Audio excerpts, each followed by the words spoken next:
I just think now is the time for the poker public to get some answers to questions that they deserve to have answered, for them to get some facts that have obviously not been shared with them over the last 15 months. If Howard cared about the poker public being informed about these issues and having some transparency in the process, this would have happened a lot sooner than a year and a half after Black Friday. I was totally shocked that Howard had agreed to sit down and be interviewed on tape, because as a criminal defense attorney, my perspective is that he was a big part of what happened at Full Tilt, and I've stated before that I'm surprised that he hasn't already been indicted. I think the interview as a whole, as it was posted, tells a pretty thorough story. It's certainly not enough to write the definitive novel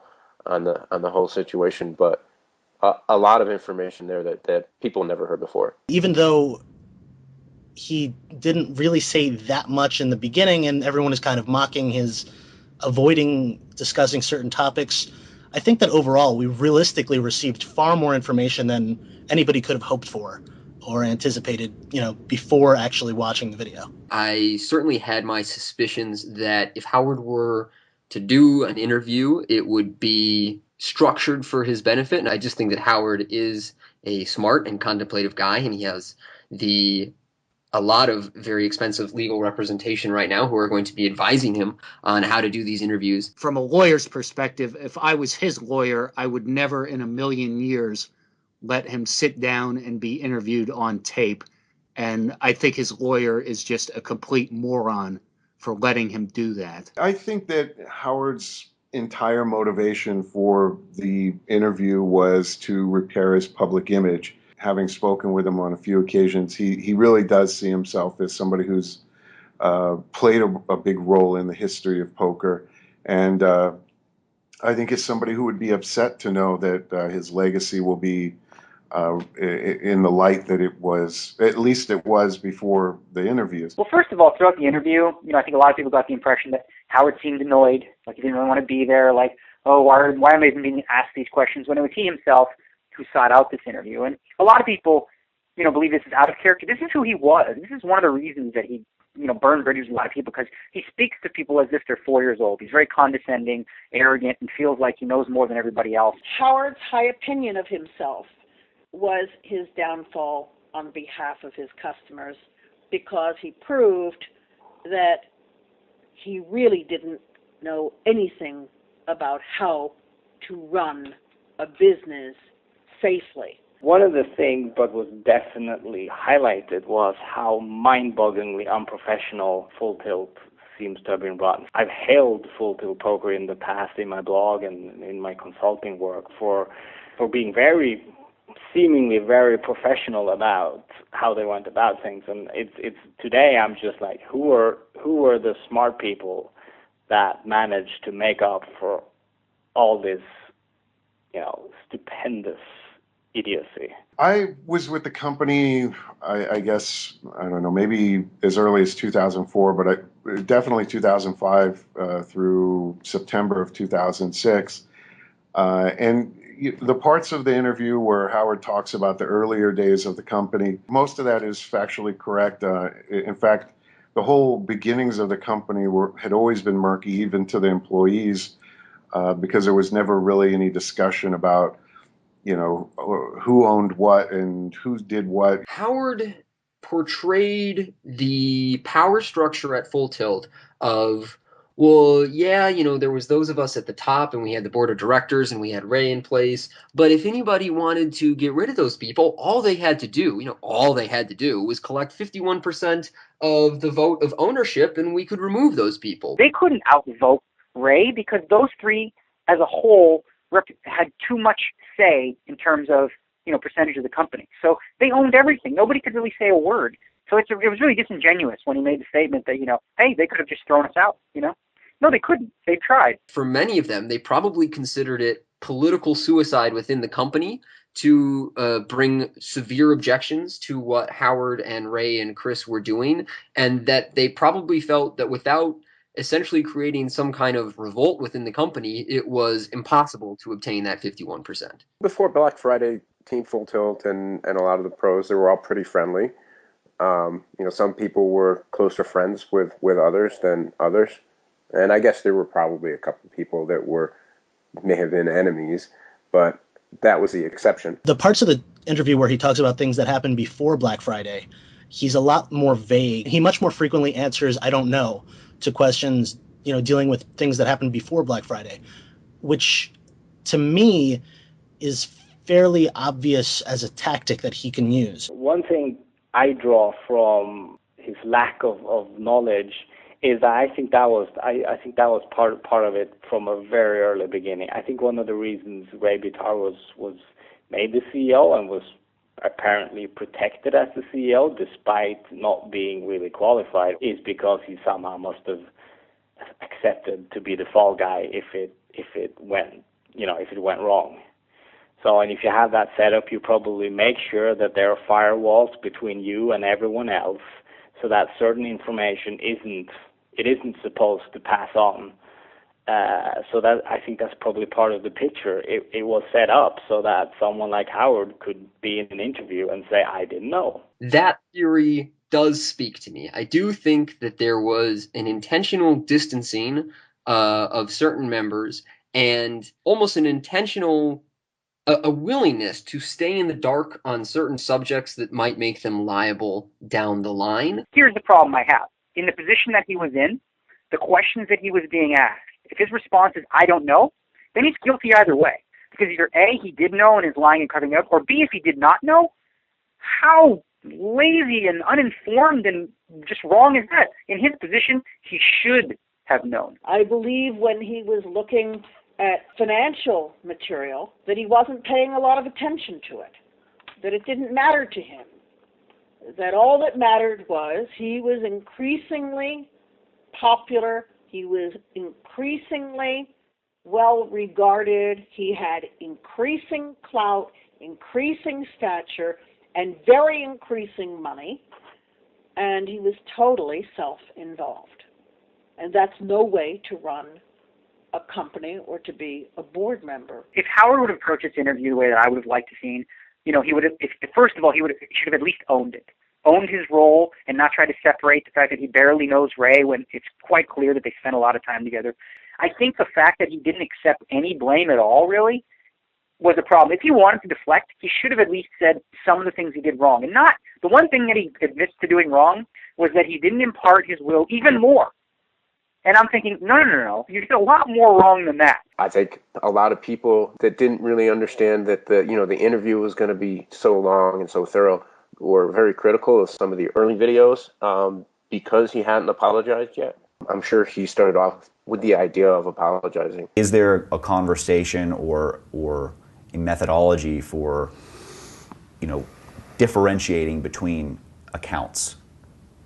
I would say no. The segregated funds thing really bothers me because I can remember over the course of my career, reading posts on the forums by FTP representatives making it very clear to anybody that would question that your funds are in a segregated account, they're totally safe, don't worry about it. Meanwhile, when we cut to Howard in this interview, first he's talking about early on in the company's inception, there was really no policy regarding there being segregated accounts. Howard suggested that he didn't really know much about any of this, didn't understand any of it, didn't think there was anything in the industry related to this. I don't think our regulator was demanding that, and there wasn't pressure from the poker community, wasn't demanding that from the company. Howard's opinion that fund segregation wasn't really an issue prior to Black Friday is it's a stunning statement. I know I tweeted about it right away, and I think I used 3 question marks. That's where the first time I was like, is he for real? And I think it's the best evidence of perhaps, how disconnected he was. I've been in the industry since 2004, and in the part of the industry I've worked with, the companies I worked for, segregating funds is it's a fundamental policy. It's not even discussable. The obligation to either segregate or hold and ring fence funds was not new at the time that they obtained their license. It just was a manner in which Alderney permitted licensees to take options. But it wasn't an available option, for example, in the Isle of Man. And then sometime around '08, they start receiving emails by people asking, are our funds in segregated accounts? And Ray fires off an email like, best to our knowledge, your funds are in a trust account or a safe account and are separate from operating funds. And as we all know, that did not turn out to be the case. In the interview, Matthew Parvis does talk about the fact that there was a lot of talk on 2+2 and forums about people not having their deposits charged, and Howard says something along the line of, well, he didn't pay much attention to 2+2. But it strikes me as weird. I mean, they did actually sue Daniel Zrekov back in 2009, or Instabill. They sued that company in 2009, and obviously that was because a lot of money got lost. And how, from that point on, you don't know that this scenario is at least possible is beyond me. Can you talk at all about Daniel Zrekov? Never spoken to. I have no recollection of him. I have nothing to say about him. My name's James Leighton. I'm currently writing a book on Daniel Zrekov and the world of high-risk payment processing in poker. Over the last 6 months, I've basically flown around the world twice. I've visited places in Europe, in Australia, Asia, and America to speak to some of the key participants, friends, family, and business associates. And I've been lucky enough to obtain emails, meeting notes, previously unseen court documents, and so I've been able to scour through hundreds, if not thousands, of these documents, trying to piece this incredible story all together. And obviously, Full Tilt Poker played a major part in this story. Zrekov, his company Interbill, based in Australia, was processing for Full Tilt Poker and PokerStars, as well as Absolute Poker. So Full Tilt Poker did play a major part in all of this. And when I was preparing to travel, I did a lot of background research into Full Tilt Poker, and in particular on Ray Battar, Chris Ferguson, and Howard Lederer, because I assumed that those three guys would have a lot of say into what went on in this payment processing world and would have had very close personal relationships with Daniel Zrekov. That didn't turn out to be the case. I was actually, I was quite surprised when I was speaking to some very high up people at Interbill about their relationship with Full Tilt, and they didn't even know who Howard Lederer or Chris Ferguson were, that they hadn't heard their names whatsoever, which is quite staggering when you think about it. But in all their time dealing with Full Tilt, the only people they really dealt with predominantly was Ray Battar, Nelson Burtnick, and David Quash. Looking over the emails between Full Tilt and Interbill at the start of the relationship in 2007 and moving onwards towards the end of the relationship in spring 2009, not once was Howard Lederer or Chris Ferguson's name mentioned. They weren't copied in at any meetings. They weren't mentioned. Not once did Ray say, I have to run this by Howard, or Howard wants this. He was left completely out of it in regard to decisions made in the payment processing, which staggered me. As I said, I'd done an awful lot of background information on Howard Lederer, expecting him to be a major player in all this, but it certainly seemed that he was kept in the dark. I remember one time at a party. It didn't surprise me at all when, in the Lederer Files interviews, Howard said he had no relationship with Daniel Zrekov and had nothing to do with payment processing. And I've read with interest a lot in the poker community treating this with scorn, and I know Howard in the interviews didn't really admit to knowing an awful lot, and maybe in some cases, I don't know, maybe he might have been economical with the truth, but certainly in payment processing he was really played no part in it. So if he had nothing to do with the payment processing side of the business, it begs the question, how much did he have to do with the other side of the business? Because in terms of payment processing, it was purely Ray Battar. That's the only person they really dealt with on a day-to-day basis. There were so many questions about Ray's competency brought up over the years, and Howard never seems to consider cutting this guy loose until he discovers that this guy has put them 9 figures in debt. What I wish that he was pressed on more is what happened when this decision was made to continue to accept deposits from rest of the world players.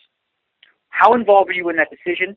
Did you speak out against this being wrong, or did you think this was okay? I know at the end of that statement, I believe there was some reference to the fact that everyone's money was safe and secure. That was clearly inaccurate. I think that one of the biggest inconsistencies is that when he's discussing the initial communication that Full Tilt put out right after Black Friday, when they assured the public that the player funds were safe, it doesn't really make sense for him to have thought that. One of the real key quotes of the entire interview to me is that at that time, he didn't know it wasn't a true statement. I had no idea on April 15th that that was not a true statement. I don't think that can possibly be accurate because according to his own story, he knew about the backlog on April 7th. On the night of the 7th, I was at Ray's house, and he told me that there was a 9-figure backlog. If you hear about a 9-figure backlog on April 7th, and then April 15th happens, which is Black Friday, and then a couple of days later, your company puts out a statement where you assure players that the funds are safe, how could you possibly say that you didn't have any, awareness of the fact that that might not be a true statement? The 9-figure backlog couldn't have slipped his mind. He didn't tell the players about it, and he continued to let the site accept deposits, which if you believe what he's saying, he would never do. They put out a statement that said your money is safe and secure. He finds out that's not the case, but he doesn't do anything about it. How does that make any sense at all? It doesn't. After Black Friday hit, nothing much happened until that first member call, where for most of the members, it was the first time that they had heard that the company was in that kind of shape. And, different people reacted differently. It seems like Howard's always kind of surprised that people are angry or that people are reacting in their own self-interests and not, willing to just rush in and solve all the problems and be a part of the solution and of course, a solution that the existing board has put forth. I think that was a big mistake, a tactical error to have everybody on the phone call at once. I think it would have been better to call people individually or, 2 at a time and go over this. I would have to imagine if I was, one of these people and maybe, getting $100,000 check every month or, making a couple $100,000 a year off of Full Tilt, I think the first reaction would be anger and would be a lot of finger pointing. And these are things that you should just expect. And it just seems so odd to me that he really has no insight into human nature, that these kinds of conflicts in a moment of crisis are going to happen. I did expect him at some point to accept some responsibility and to apologize. And, of course, expected him to criticize a few people, if not by name, but by at least, their actions. Howard's goal here was to deflect, and that's what he did. He raised issues that are completely irrelevant. The Ivy thing, that's not what destroyed the company. The loans that were given to E-Dog and other people, that's not what destroyed the company. As bad as all those things are, they're irrelevant to Howard's case. I mean, they're absolutely irrelevant. How did the company become destroyed? Howard was critical of a few of the owners, and some of them deserved it a little bit more than others. I think he was probably a little bit too critical of John Juanda, although John's response was completely unwarranted.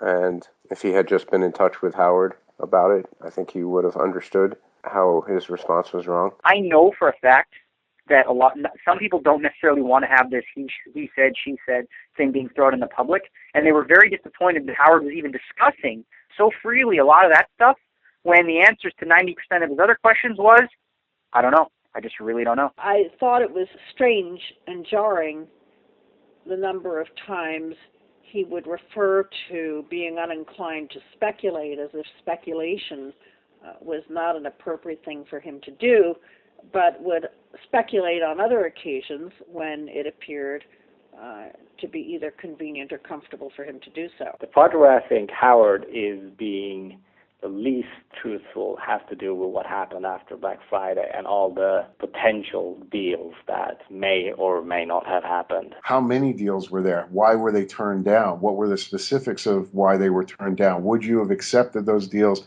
6 months later? There is no mentioning during the interview of the investor that Phil Ivey is supposed to have brought along. It was referred to as the White Knight in the poker community. That was not even mentioned. Brian Balsba is a major poker agent, and he tweeted recently that from the sources he had spoken to, the higher-ups at Full Tilt and those who were involved in the deal-making, the understanding they came to on the subject was that the guys attempting to sell Full Tilt were still attempting to make sure they got a very good deal out of it. That was their priority, was not getting the players repaid, but to make sure they got a good deal out of it first. Through what we've all, I think a lot of people have heard on the back channels, they did pass on deals that didn't leave them with enough equity, or they thought cut them out or whatever. They still had this thing in their mindset that they were going to be owning at least 50% of the entity after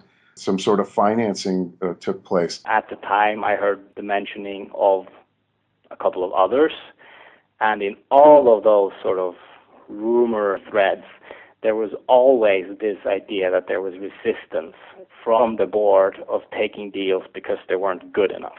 So all of those rumors could have been false, obviously, but I don't think this idea that we would take any deal as long as it made our players whole, I don't think that's close to being true. The accusation that there could have been a deal that paid the players back 100%, but the company said no because they were greedy was just ridiculous. Whoever was the first there ready to write a check that meant the players could get paid back would have gotten the deal, no matter how it was for the rest of the owners. I, too, had no problem arguing for the fact that there was value in Full Tilt Poker even after it closed. And maybe I, like everyone else, underestimated how complicated and expensive it would be to deal with the DOJ.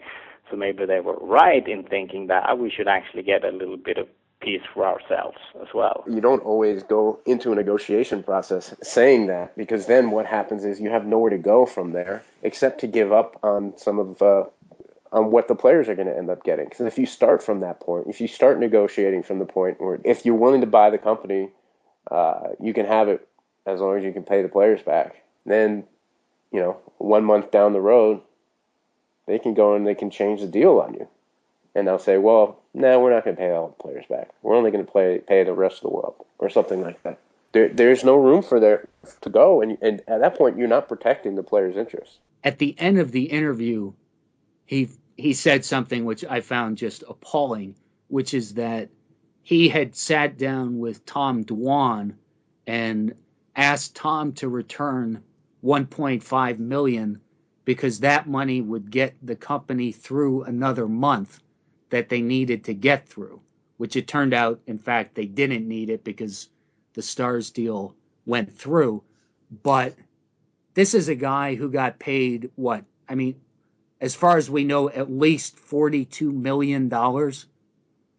Yet he refuses to put a dime back, and he's begging Tom to give him $1.5 million. It was his decision not to give back any of his distributions.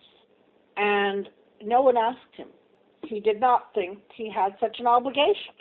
Because I asked lawyers who were aware of the situation, all of whom led me to believe he could have, but there was no reason that they could give me that would suggest he had to do so. And I thought to myself, well, put aside that maybe there was no legal reason that he had to do so at that point.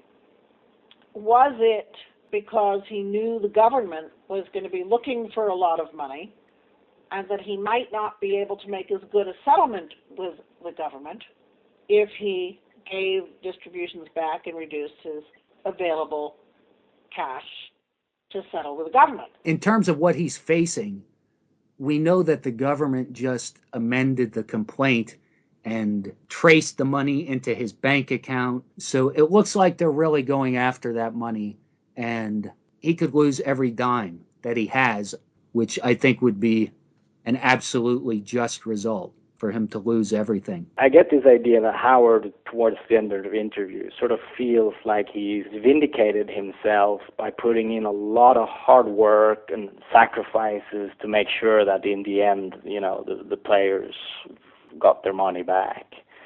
But I have a hard time understanding how any of what Howard did actually made that deal happen. He says himself that by the time PokerStars enter the picture again and they're asked to, take a leap of faith, as if they had an option to, no, we don't want to take a leap of faith. Instead we want to do what? I don't see how anything that Howard did made that happen. Howard has been working since then. I mean, he didn't just quit. He could have said, okay, you guys want to transition? Okay, I quit. Myself and the rest of Full Tilt, almost all of us, we went on and continued to do other things. Some people played poker. Some people went and started companies. He could have just said, okay, I'm not going to do anything. You guys take over after June 29th. And, he didn't, even though there were so many people that were against him. He stepped up at that point, worked pretty hard to make sure that there was every opportunity to try to get a deal done where the players could get paid. I don't think he was responsible for a lot of the horrible things that happened to the company and that put the company at risk. And yet he accepted a lot of the responsibility and worked hard to go turn the things around and get the company in a position where it could be bought. I just think that at the end of the day, if Howard's defense is I was ignorant to the shenanigans that the guy I helped put and keep in charge was doing, tough shit. You should have done your job. You should have done some homework on this guy who had the ability to drive your company into the ground. I think that in the future, Howard is going to be a much poorer man. I think that the Department of Justice case is very solid and that he's going to be paying an enormous fine. I think he is an egomaniac. I really hope that one day at Howard Lederer's criminal trial, we'll see the tape of this interview introduced in evidence and played for a jury. He's become more bitter than what I remember him to be. And also a word I wouldn't have quite used as freely with him is totally and completely delusional. I'm shocked that he thinks this interview was going to be accepted by the club community in a positive light. I mean, I haven't seen any sort of written material from the media that says, well, good on Howard. He did great with this interview. I think it was just a mess. A lot of those people don't know Howard. They've never really talked to him in real life. Plus, they don't know a lot of the facts. Unfortunately, they've heard so much of the other side of the story for so long. Because of that, they think that that's true and that anything else that anybody says has got to be a lie. There's going to be some people that are going to criticize me for standing up a little bit for Howard. And, I guess that's kind of the risk that you take for telling people how you really feel and trying to let the truth get out there a little bit. If Howard was walking down the street, I'm not going to, go up and punch the guy in the face or anything like that. But would I go work for him again? Would I do business with him if he was on the other side of the table in a business deal? Would I trust him? Time will, only time will tell whether or not people's positions soften. And I think he's going to be somewhat like Nixon, who has to fade away into the background for a while. And then, people might start remembering some of the positive things that he did for the industry.